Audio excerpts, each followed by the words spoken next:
에스겔 13장, 제가 갖고 있는 성경은 구약 성경 1165면에 있습니다. 찾으셨으면 아멘. 그러면 우리 한 목소리로 함께 봉독합니다. 시작. 여호와의 말씀이 내게 임하여 가라사대, 인자야, 너는 이스라엘에 예언하는 선지자를 쳐서 예언하되 자기 마음에서 나는 대로 예언하는 자에게 말하기를, 너희는 여호와의 말씀을 들으라. 주 여호와의 말씀에 본 것이 없이 자기 심령을 따라 예언하는 우매한 선지자에게 화가 있을진저, 이스라엘아, 너의 선지자들은 황무지에 있는 여우 같으니라. 너희 선지자들이 성 무너진 곳에 올라 가지도 아니하였으며 이스라엘 족속을 위하여 여호와의 날에 전쟁을 방비하게 하려고 성벽을 수축하지도 아니하였느니라. 여호와께서 말씀하셨다고 하는 자들이 허탄한 것과 거짓된 점괘를 보며 사람으로 그 말이 굳게 이루기를 바라게 하거니와 여호와가 보낸 자가 아니라. 너희가 말하기는 여호와의 말씀이라 하여도 내가 말한 것이 아닌즉 어찌 허탄한 묵시를 보며 거짓된 점괘를 말한 것이 아니냐. 그러므로 나 주 여호와가 또 말하노라. 너희가 허탄한 것을 말하며 거짓된 것을 보았은즉 내가 너희를 치리라. 나 주 여호와의 말이니라. 그 선지자들이 허탄한 묵시를 보며 거짓 것을 점쳤으니 내 손이 그들을 쳐서 내 백성의 공회에 들어오지 못하게 하며 이스라엘 족속의 호적에도 기록되지 못하게 하며 이스라엘 땅에도 들어가지 못하게 하리니 너희가 나를 여호와인 줄 알리라. 이렇게 칠 것은 그들이 내 백성을 유혹하여 평강이 없으나 평강이 있다 함이라. 혹이 담을 쌓을 때에 그들이 회치를 하는도다. 그러므로 너는 회치를 하는 자에게 이르기를, 그것이 무너지리라. 폭우가 내리면 큰 우박덩이가 떨어지며 폭풍이 열파하리니 그 담이 무너진즉 혹이 너희에게 말하기를, 그것에 칠한 회가 어디 있느뇨 하지 아니하겠느냐. 그러므로 나 주 여호와가 말하노라. 내가 분노하여 폭풍으로 열파하고 내가 진노하여 폭우를 내리고 분노하여 큰 우박덩이로 회멸하리라. 회칠한 담을 내가 이렇게 회파하여 땅에 넘어뜨리고 그 기초를 드러낼 것이라. 담이 무너진즉 너희가 그 가운데에서 망하리니 나를 여호와인 줄 알리라.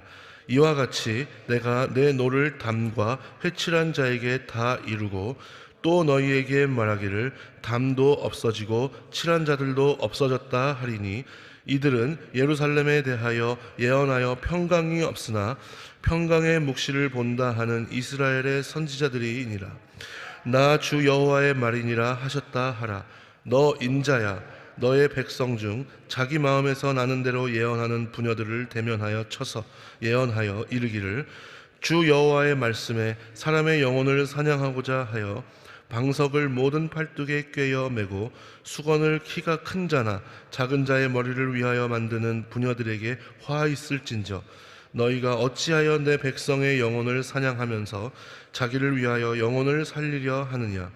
너희가 두어 웅큼 보리와 두어 조각 떡을 위하여 나를 내 백성 가운데에서 욕되게 하여 거짓말을 고지 듣는 내 백성에게 너희가 거짓말을 지어서 죽지 아니할 영혼을 죽이고 살지 못할 영혼을 살리는도다. 그러므로 나 주 여호와가 말하노라. 너희가 새를 사냥하듯 영혼들을 사냥하는 그 방석을 내가 너희 팔에서 떼어버리고 너희가 새처럼 사냥한 그 영혼들을 놓으며 또 너희 수건을 찢고 내 백성을 너희 손에서 건지고 다시는 너희 손에 사냥물이 되지 않게 하리니 너희가 나를 여호와인 줄 알리라. 내가 슬프게 하지 아니한 의인의 마음을 너희가 거짓말로 근심하게 하며 너희가 또 악인의 손을 굳게 하여 그 악한 길에서 돌이켜 떠나 삶을 얻지 못하게 하였은즉 너희가 다시는 허탄한 묵시를 보지 못하고 전복도 못할지라. 내가 내 백성을 너희 손에서 건져내리니 너희가 나를 여호와인 줄 알리라 하셨다 하라. 아멘. 효와 행복 함께 보시겠습니다. 오늘 제목은 원칙과 정직입니다. 우리 요절 말씀 한번 읽어볼까요? 시작. 그러므로 나 주 여호와가 또 말하노라. 너희가 허탄한 것을 말하며 거짓된 것을 보았은즉 내가 너희를 치리라. 나 주 여호와의 말이니라. 아멘. 에스겔이 사역하던 당시 이스라엘에는 많은 선지자 무리가 있었다. 그러나 하나님은 에스겔을 따로 불러 사명자로 삼으시고 이스라엘에 하나님의 선지자가 있음을 알게 하셨다. 왜냐하면 이스라엘의 선지자들은 본 것도 없으면서 자기 마음대로 자기 생각을 따라 거짓 예언을 일삼았기 때문이다. 이스라엘의 선지자들은 하나님의 종으로 부름을 받았으면서도 허탄한 것을 말하며 거짓된 것을 보았다. 이들은 두어 웅큼의 보리와 떡 같은 적은 대가를 위해 거짓말을 지어냈다. 죄를 범한 이스라엘에게 평강을 말할 뿐 회개를 촉구하지 않았다. 마치 가짜 의사의 진단 때문에 치료 시기를 놓친 환자처럼 이스라엘은 거짓 선지자들 때문에 자신의 죄악을 바로 보지 못했다. 이들 때문에 죄인들은 회개할 기회를 박탈당했고 의로운 사람은 실족하였다. 하나님은 이들을 영혼 사냥꾼이라고 엄히 책망하신다. 거짓을 일삼던 선지자들은 더 이상 이스라엘 백성의 공회에 들지 못하고 호적에도 기록되지 못하며 이스라엘 땅에 돌아오지도 못하게 될 것이다. 이스라엘 선지자들은 당장의 이익 앞에 원칙을 지키지 못하였고 결국 하나님을 욕되게 하고 말았다. 이처럼 원칙이 분명하지 않으면 이익의 유혹 앞에 흔들리게 된다. 성도 역시 신앙의 원칙이 분명해야 유혹을 단호히 뿌리칠 수 있다. 또한 이스라엘 선지자들이 정직하게 하나님의 말씀을 전해야 할 사명이 있었던 것처럼 성도 역시 정직함으로 세상의 빛과 소금이 되어야 할 사명이 있다. 자, 여러분, 원칙, 그리고 그 원칙을 정직하게 지키는 것은 예나 지금이나 너무나 중요한 일인 줄 믿습니다. 우리를 구원하시기 위해서 예수님께서 오셨죠. 예수님께서 십자가를 지셨다는 사실은 믿지 않는 사람들도 누구나 다 알고 있는 그런 사실 가운데 하나입니다. 자, 그런데요, 제가 질문을 하나 드릴게요. 예수님께서 십자가를 지시는 그 고통을 감당하시기 전에 먼저 감당하셨던 고통이 있습니다. 그게 뭘까요? 그게 뭘까요? 질문이 되게 너무 포괄적이라 당장 생각이 안 나시죠? 제가 그런 말씀을 드릴게요. 예수님께서 십자가의 고통을 감당하시기 전에 선행된, 먼저 감당하셨던 그 고통이 뭐냐 하면 바로 원칙을 정직하게 지키는 고통입니다. 뭐라고요? 원칙을 정직하게 지키는 고통입니다. 왜냐하면 예수님의 입장에서 보면은요, 우리는 12월 25일을 성탄절로 기념해서 지키는데 예수님의 입장에서 보면 그날이 과연 기쁘기만 한 날일까요? 아닐 수도 있어요. 왜요? 예수님은 우리를 위해서 십자가에 못 박히기 위해서 이 땅에 오신 날이기 때문이죠. 자, 그렇기 때문에 예수님의 입장에서는 마냥 그날이 좋기만 한 그런 날이 아닐 수도 있습니다. 이 사실이 어디에 잘 나타나냐 하면은요, 예수님이 겟세마네 동산에서 땀방울이 핏방울이 되도록 어떻게 기도하셨죠? 아버지여, 이 잔이 나에게서 어떻게 되기를 원합니다. 지나갈 수 있으면 지나가기를 원합니다. 그렇게 기도하셨잖아요. 이 잔이 뭐예요?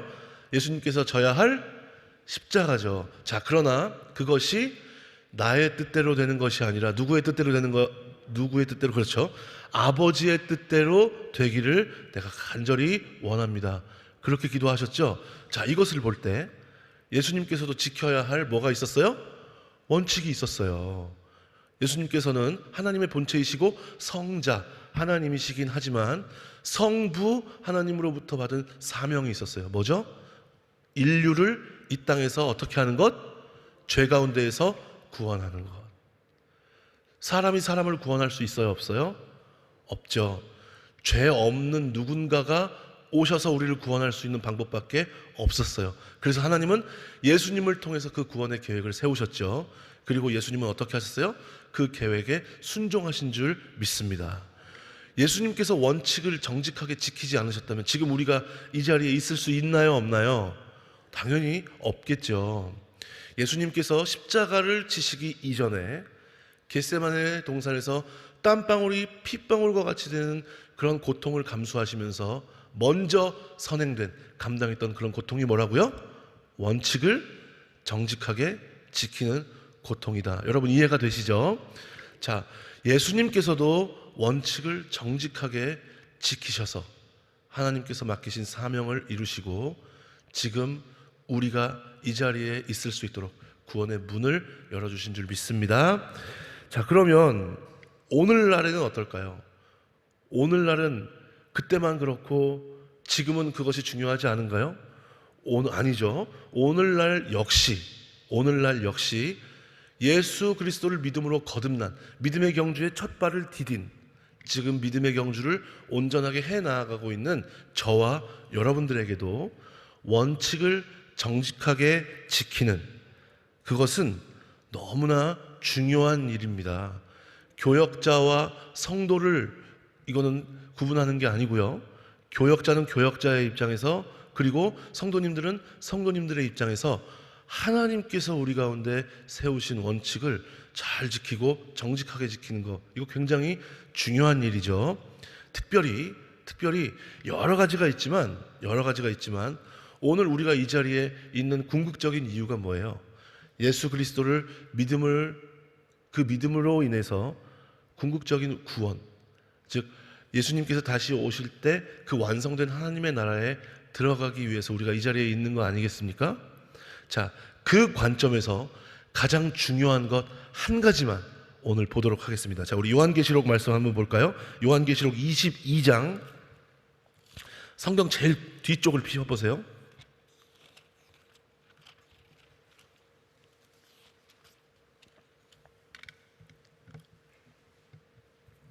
12절부터 한번 우리가 보겠습니다. 원칙을 지켜야 하는 것 중에 너무나 중요한 게 많이 있죠.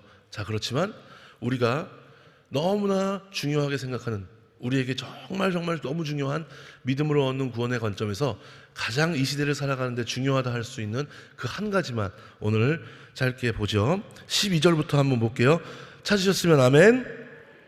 예수님께서는 뭐라고 말씀하십니까? 12절부터 보시면, 보라 내가 속히 오리니 내가 줄 상이 내게 있어 각 사람에게 그의 어떠한 대로 일한 대로, 즉 행한 대로 어떻게 해주신다고요? 갚아주신다라고 그렇게 말씀하시죠. 자, 13절 보면 나는 알파와 오메가요 처음과 나중이요 시작과 끝이다 라고 말씀하시죠. 이 세상 모든 처음과 끝 누가 주관하신다는 말씀이에요? 우리 주님의 손에 달려있는 줄 믿습니다. 그 두루마기를 빠는 자들은 복이 있으니 이는 저희가 생명나무에 나아가며 문들을 통하여 성에 들어갈 무엇을 얻는다? 권세를. 성경에서 두루마기를 빤다라고 하는 그 의미는 뭐냐 하면은요, 이 땅에서 아무리 세상 풍조가 나날이 바뀌고 이 세상이 아무리 악해도 그 가운데에서 내가 그 악함에 물들지 않도록 내가 입은 그 두루마기를 희게 빨래하는 듯한, 그렇게 세탁하는 그런 모습을 나타내는 것이에요. 즉 이 땅 가운데에서 마음을 지키고 믿음을 지키고 생각을 지켜서 하나님의 자녀답게 예수 그리스도의 제자답게 살아가기 위해서 몸부림치는 그 모습을 뭐라고 한다고요? 두루마기를 빤다, 세탁한다 라고 하는 그런 표현으로 이해하시면 되겠습니다. 자, 그렇게 살아가는 자들은 뭐가 있습니까? 복이 있다. 그런데 그 복이 뭐라고요? 즉 결론적으로 말씀드려서 나중에 예수님께서 다시 오셨을 때 참 믿음을 인정받을 수 있는 복이 있다 라고 말씀하시는 것이죠. 자, 15절 보시면 개들과 술객들과 행음하는 자들과 살인자들과 우상 숭배자들과 거짓말을 좋아하며 지어내는 자는 다 어떻게 된다고요? 성 밖에 있다. 자, 오늘 우리가 읽은 에스겔 말씀에 나오는 거짓 선지자들, 그리고 그들이 주는 달콤한 유혹과 같은 그 이야기에 도취되어서 살아가는 그런 사람들, 오늘날로 보면은 개들과 술객들과 행음자들과 살인자들과 우상숭배자들과 거짓말을 좋아하며 지어내는 자들이라고 할 수 있겠죠. 자, 그들은 어디에 있게 될 수밖에 없다고요? 성 밖에. 즉 예수님께서 다시 오셨을 때 그들은 성 안이 아니라 어디라고요? 밖에 있다라는 말씀이죠. 16절 보세요. 나 예수는 교회들을 위하여 내 사자를 보내어 이것을 너희에게 어떻게 하였다고요? 증거하게 하였다라고 이렇게 말씀하셨어요. 17절 보세요. 성령과 신부가 말씀하시기를 오라 하시는도다. 듣는 자도 오라 할 것이요 목마른 자도 올 것이요 원하는 자는 값없이 생명수를 받으라 하시더라. 자, 누구에게나 이 말씀은 공평하게 평등하게 다 열려 있다는 그런 말씀이죠. 이미 점찍혀진 그런 사람들이 아니라 이 세상 누구에게나 하나님의 말씀, 하나님의 구원 계획은 누구에게나 열려 있다는 그런 말씀인 줄 믿습니다. 자, 18절 보세요. 내가 이 책의 예언의 말씀을 듣는 각인에게 증거하노니 만일 누구든지 이것들 외에 더하면 하나님이 이 책에 기록된 재앙들을 그에게 더하실 것이요 만일 누구든지 이 책의 예언의 말씀에서 제하여 버리면 하나님이 이 책에 기록된 생명나무와 그 거룩한 성에 참여함을 어떻게 한다고요? 제하여 버린다. 여러분, 중요한 게 뭐냐면 우리는 지금 방금 읽은 18절 19절에 해당하는 이 말씀을 이단들에게만 적용한다는 거예요. 이 책에 기록된 말씀에서 더하거나 빼면 하나님께서 어떤 벌을 내리실 수도 있다고요? 영원한 구원에 이르는 그것에서 제하여 버리실 수 있다라고 그렇게 말씀하시는 거죠.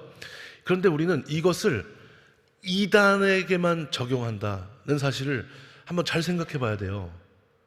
이단들은 이때 이미 예수 그리스도의 그 구원의 관점에서 볼 때 논할 수 있는 대상이에요? 논외의 대상이에요? 논외의 대상이 되는 거죠. 예수님께서 다시 오셨을 때 그때 그 순간에 그 이단들의 꾀임에 빠져서 안타깝지만 거기서 헤어나오지 못한 그분들은 어떻게 되는 거예요? 논외의 대상이 되는 거죠.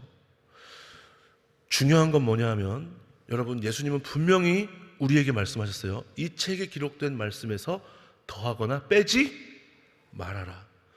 예수님은 거듭나는 것도 중요하지만 그 거듭남 이후에 하나님의 자녀답게 예수 그리스도의 제자답게 살아가는 것 역시 중요하게 보시나요? 중요하게 보지 않으시나요? 정말 중요하게 보시는 줄 믿습니다. 그렇기 때문에 우리가 서두에 읽은 말씀을 보면은 내가 너에게 어떡한 대로 갚아주실 것이다? 행한 대로 갚아주실 것이다 라고 그렇게 말씀하셨잖아요. 여러분, 거듭나는 데 있어서는 믿음이 절대적인 역할을 하지만 거듭남을 통해서 우리가 믿음의 경주에 한 발 들여놓고 예수님이 다시 오심을 기다리는 지금 이 순간에는 믿음과 그 믿음을 증명하는 행함이 조화를 이루어야 할 줄 믿습니다. 그것을 교역자는 교역자의 입장에서, 성도들은 성도들의 입장에서 잘 전하고 가르치고 실천하며 나아가야 하나님의 말씀이 우리 가운데에서 온전하게 이루어지는 것이죠. 특별히 믿음으로 얻는 구원의 관점에서 볼 때 이것은 너무나 중요해요, 안 중요해요? 무엇보다 중요한 거죠. 그렇기 때문에 우리가 일상에서 이루어 나아가는 하나님의 나라, 하나님의 뜻이 하늘에서와 같이 이루어지기 위해서 애쓰고 힘쓰고 노력하는 그 삶의 현장의 모습과 태도는 이 세상 그 무엇보다도 중요한 줄 믿습니다. 그런데요, 교역자가 어느 한쪽만 전한다고 한번 생각을 해보세요. 괜찮아, 하나님은 사랑만 하셔, 너는 괜찮아, 회개하면 돼, 어떻게 살아도 상관없어, 교회는 위로받으러 오는 곳이야, 그냥 심령에 충만함만 갖고 돌아가면 돼, 일상에서는 해도 그만 안 해도 그만이야. 여러분, 한번 이런 태도로 가르친다고 한번 생각을 해보세요. 오늘 우리가 에스겔 말씀에서 보았던 거짓 선지자들과 다를 바 있을까요? 없을까요? 있을까요? 없을까요? 없죠. 없는 거예요. 성도들 역시 마찬가지죠. 이런 방향으로 한쪽에만 몰두하여서 마치 내가 어떤 태도로 살아가도 상관없는 그런 모양으로 내 믿음의 경주가 주님께서 제시하신 방향으로 바로 가고 있는지 아닌지 관심도 없이 그냥 교회에서 모습 따로, 일상생활의 모습 따로 살아간다면, 여러분, 오늘 우리가 에스겔 말씀에서 보았던 그 거짓 선지자들의 이야기를 따라 좋아하며 살았던 그 사람들과 다를 바 있어요? 없어요? 없는 거죠. 담임 목사님을 통해서 주시는 말씀은 세겜에서 야곱과 같이 살지 말고 이스라엘과 같이 살아야 된다라고 그렇게 하나님이 말씀을 주시는데, 여러분 우리는 여전히 야곱과 같은 모습으로 살아가기 위해서 힘쓴다면 여러분 에스겔 말씀에서 나오는 그 사람들과 다를 바 있어요, 없어요? 안타까운 사실이 발생하는 거죠. 그렇죠? 여러분 우리는 그렇게 되지 않기를 간절히 소망합니다. 분명히 우리가 알아야 할 것은 뭐냐 하면, 거듭남에는 믿음이 절대적인 역할을 해요. 그러나 그 거듭남 이후 주님 다시 오심을 기다리는 저와 여러분들에게는 이제 그 믿음을 증명하는 그 행함이 조화를 이루는, 서로 부족한 면을 보완해주는 상호 보완적인 관계에 있다는 것을 우리는 잊어서는 안 될 줄로 믿습니다. 그것은 성도의 삶이 그렇기 때문에 그렇게 살아야 된다는 게 아니에요. 더 중요한 이유가 있습니다. 그게 뭐냐 하면, 예수님께서 이 땅에 다시 오셨을 때 참 믿음이냐 거짓 믿음이냐를 판단하시는 데 있어서 그게 정말 중요한 역할을 하기 때문이죠. 여러분 우리는 이 사실을 잊지 말아야 할 줄 믿습니다. 그래야 거짓 선지자들에게 속지 않을 수 있고, 그리고 오늘 우리가 읽은 에스겔 말씀에서 나왔던 그 안타까운 현실을 살아가는 그 사람들 같이 되지 않을 수 있다는 것이죠. 말씀을 정리하겠습니다. 여러분 제가 다시 한번 질문을 드릴게요. 성경에 보면 백부장, 천부장들이 있죠. 그리고 그것보다 더 적은 사명을 감당했던 그런 분들이 있습니다.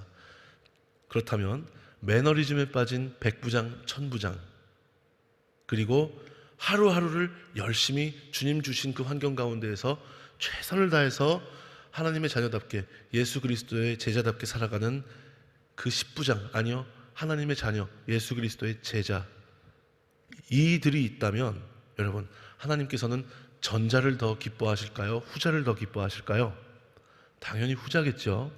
매너리즘에 빠져있는 천부장, 백부장보다 비록 내 삶의 환경이 남들이 보기에는 보잘것없는 그러한 환경이지만 그 가운데에서 일상에서 하나님의 나라를 이루며 살아가기 위해 몸부림치는 그 십부장이 있다면, 그 하나님의 자녀 예수 그리스도의 제자가 있다면 주님께서는 그의 믿음을 더 귀하게 여기실 줄 믿습니다. 여러분 우리는 이 사실을 잊지 말고 이 땅에서 하나님의 나라를 이루며 살아갈 수 있는 저와 여러분들이 되셨으면 좋겠습니다. 그래서 예수님께서 다시 오셨을 때 너무너무 수고 많았다, 애썼다, 세상살이가 쉽지 않았을 텐데 너는 그럼에도 불구하고 많이 부족하지만 연약했지만 그럼에도 불구하고 너는 참 믿음을 보이기 위해 애썼다라고 칭찬하시며 하나님의 잔치자리에 참여할 자격이 있다라고 선언해 주시는 그런 복된 인생을 살아갈 수 있는 저와 여러분들이 되시기를 주님의 이름으로 축원합니다.